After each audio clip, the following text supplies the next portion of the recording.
Sheriff's Department. Stop right there, please. What's going on? What's going on, man? Put the knife down. Stop right there. Put the knife down. Put the knife No, down. listen to me, please. Put the knife down. Please. Stop right there. Stop right there. Now, no, please. Put the knife down. I'm not putting this knife down. All I'm gonna do. Put the knife down. My mother. Put the knife down now. Put it down. Put it down now. Stop. Stop.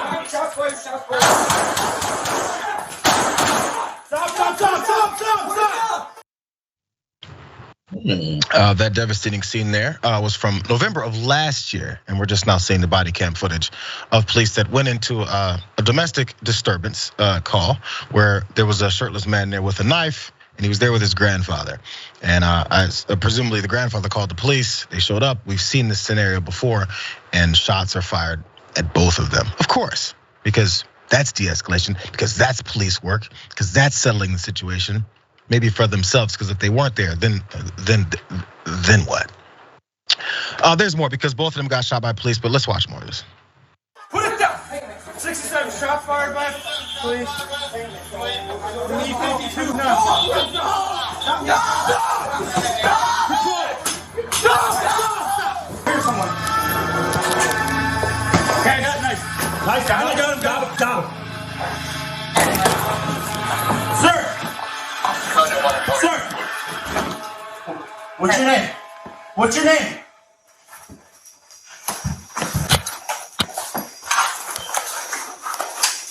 You got the knife? Knife's over here. He's got multiple gunshots.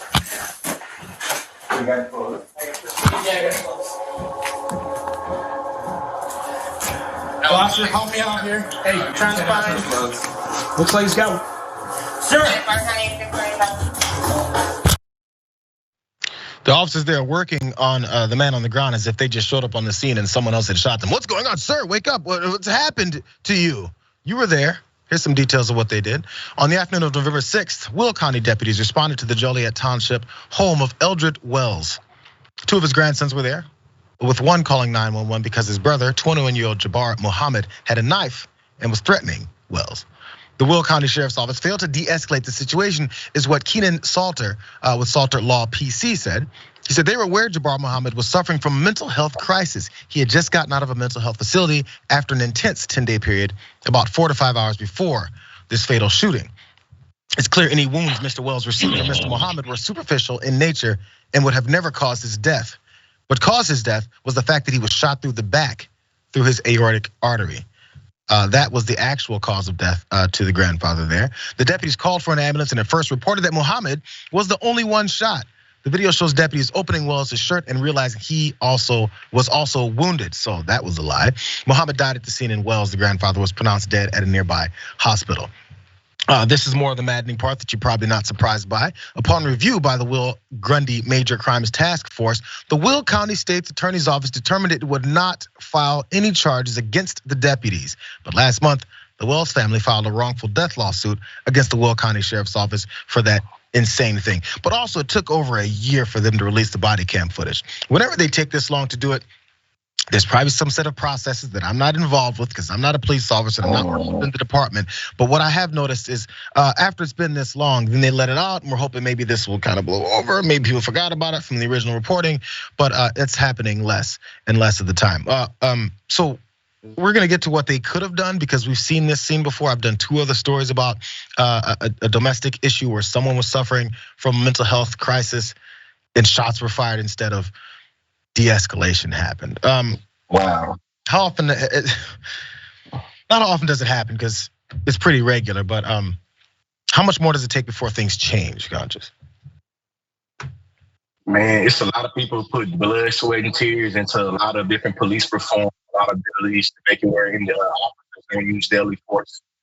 There are a lot of individuals, a lot of entities across our country that are also working on making sure that we have people that's able to deal with those type of mental health emergencies.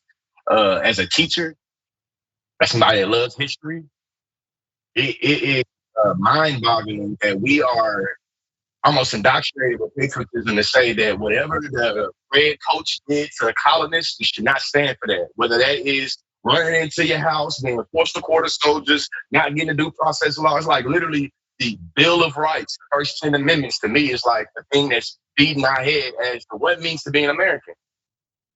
I ain't even got to argue. We're seeing with our own eyes. How many unalienable rights or how many Bill of Rights did we see violated in that whole little thing right there? Harsh and unusual punishment? It's just the way it is, and it's what they're seeing now. And it's honestly, and then afterwards they know this part. As we said, they're not filing any charges. You think they were worried about that at that point? Part of the process is, hey, you guys, we have, you can't be touched. You're the law. You know, these are just regular folks that go and sign up, as I've said a million times, put their gun and a badge on, and then they've got this power. They're just other members of society with the same types of things, fears that they'll have when they come in front of one of these situations, but they're not trained in it. I was gonna get into things that's happening in Denver because they actually have mental health professionals that are being deployed to many of these types of calls. And the results and differences in the way things are handled are heads and tails, night and day. Are we willing to do that? Do we wanna stop killing citizens in these types of situations? We'll see.